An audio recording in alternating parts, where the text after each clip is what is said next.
It was a school night. A young boy named Kevin was getting ready for bed, but instead of going straight to sleep, he decided to make himself a midnight snack. He pulled out some bread, ham, lettuce, tomato, mustard, and began making the most delicious sandwich in the world. As he was about to finish his snack, he heard a knock on his window. Who could it be? He thought to himself, it's probably just an owl. But then the knocking got louder and louder, and soon he heard a small voice saying, "Can someone please open this window? I need to come inside." Kevin ran over to his window and opened it, and standing there was a little girl dressed in her pajamas. "How did you get up so high?" Kevin asked, gesturing to the tree outside. "I climbed," she replied, jumping onto Kevin's bed. "My name is Lily. Do you want to be friends?" Kevin agreed, and then Lily told him that she lived in the tree outside his bedroom window and that she was tired from a long day of playing. So Kevin invited her to stay over at his place.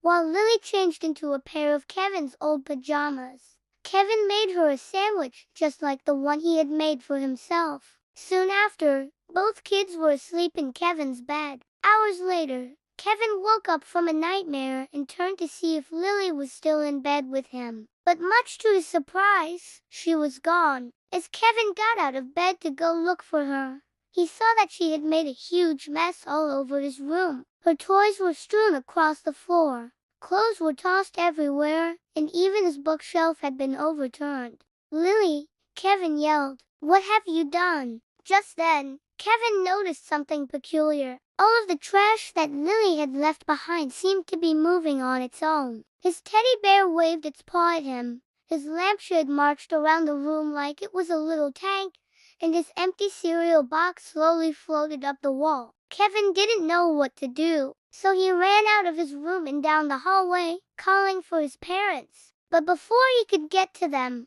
the door to his parents' room slammed shut and bolted itself from the inside. Then the walls began closing in on Kevin, trapping him in his own home. Just when he thought things couldn't get any worse, the ceiling began to fall apart, revealing a portal full of darkness. With nowhere else to run, Kevin jumped through the portal and found himself in the most bizarre place he had ever seen. Kevin realized that he was now inside one of the drawings on his bedroom wall, and to his horror, the drawing was of a haunted house. Before Kevin could process what had happened, he was approached by a skeletal figure holding a lantern. "Hello there," the skeleton said with a deep, raspy voice. "Welcome to my humble abode. Care to join me for a cup of tea?" The skeleton beckoned for Kevin to follow him deeper into the drawing, but Kevin refused. "No, thank you," he replied. "I don't want any tea." The skeleton didn't seem to mind and continued on, inviting Kevin to explore the many rooms of his haunted house. The first room they came to was filled with cobwebs and dusty furniture. An old rocking chair creaked back and forth on its own, and a portrait of a woman hanging on the wall appeared to be weeping. "Are you sure you wouldn't like some tea?" the skeleton asked Kevin as they entered the next room. This room was even more dilapidated than the last, with broken mirrors and suits of armor lining the walls. Suddenly, one of the suits of armor lunged at Kevin, but luckily the skeleton stepped in and stopped it. "Apologies," the skeleton said to Kevin. "Some of my guests get a bit too excited." "They don't mean any harm," Kevin didn't respond. Instead, he stared at the suit of armor, which had now stopped moving. He realized that the suit of armor was actually Lily dressed in one of his mommy's old coats. And when Kevin looked closer at the other portraits on the wall, he saw that they were all of Lily, too. Each portrait depicted her in a different outfit and in different poses. "Why are you showing me these pictures?" Kevin asked the skeleton, who had taken the form of a little girl just like Lily. "I'm not showing you pictures," she replied. "You're the one who keeps staring at them. We're your imagination, Kevin. We've always been here waiting for you to let us out." "Let you out where?" Kevin asked. The girl took Kevin's hand and led him through the haunted house. They went past the suits of armor and the crying woman and arrived at a room full of children dressed in 18th century clothing. "Here," she said, pointing to one of the children. We're trapped inside this house because we can't remember who we are. If you can help us remember, we can all be free.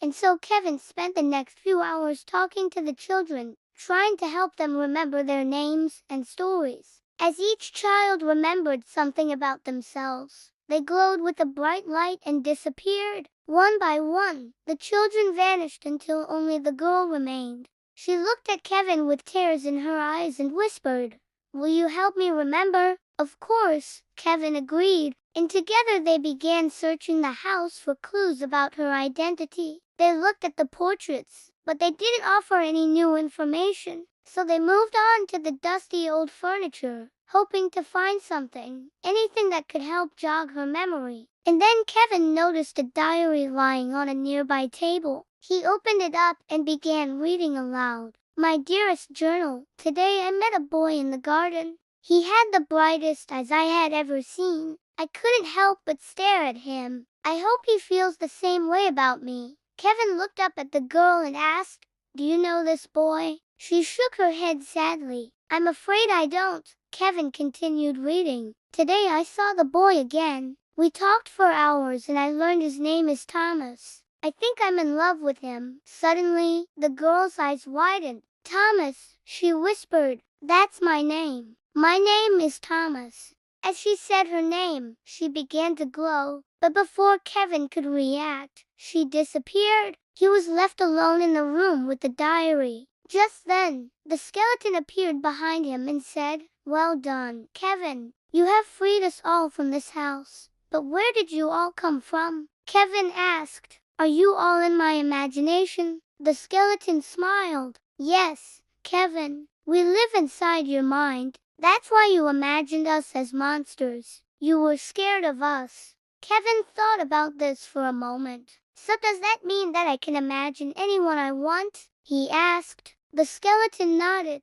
"Anyone you want, Kevin. Now go home. It's time to wake up." The skeleton handed Kevin the diary and walked him to the edge of the drawing. Then she turned and disappeared. Kevin hesitated for a moment before stepping through the portal. He found himself back in his room, sitting on his bed, the diary in his hands. It was now morning and sunlight streamed through his window. Kevin got out of bed and went to find his parents, eager to tell them about his amazing adventure. But as he walked down the hallway, he noticed something strange. All of the pictures on the wall seemed to be moving. He stopped in front of his mirror and gasped. Looking back at him were not his own eyes staring, but the eyes of the children he had helped. Then he saw Lily standing in the corner of the room, watching him with a smile. "Thank you, Kevin," she whispered. "I'll never forget what you've done for me." And with that, she disappeared. Kevin sighed and smiled back. He knew that no matter what happened, he would never forget his adventure inside the haunted house. And he knew that he would never forget the children he had helped, especially Lily. As the days went by, Kevin began to feel a connection with Lily that he had never felt with anyone else. They would play together every day after school, and Kevin would tell her all about his dreams and hopes for the future. One day, Kevin was playing with a toy car when he suddenly stopped. "Lily," he said, "I think I might be in love with you." Lily blushed and looked away. "I think I love you too, Kevin." And so the two children hugged each other tightly, knowing that their friendship would last forever.